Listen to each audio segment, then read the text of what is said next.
हुजूर अकरम सल्लल्लाहु अलैहि वसल्लम का कितना हसीन कौल है बेटियों के मामले में। इसका मफहूम ये है कि बेटियों से नरमी से पेश आओ, क्योंकि वो जल्द मान जाती हैं। बेटों को समझाना मुश्किल होता है, बेटियों को समझाना आसान होता है। हम बेटियों के साथ फिर भी इम्तियाजी सलूक रखते हैं, बेटियों के साथ इम्तियाजी सलूक ना रखें।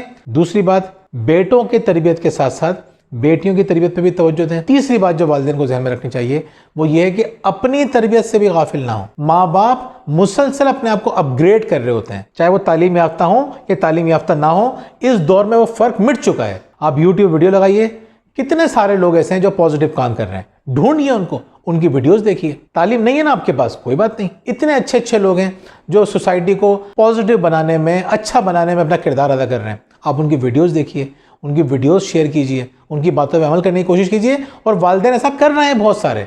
खुशी की बात यह, जो मोहब्बत करना सिखा रहा है वो अच्छा इंसान है, जो नफरत करना सिखा रहा है वो अच्छा इंसान नहीं है। बहुत बहुत शुक्रिया।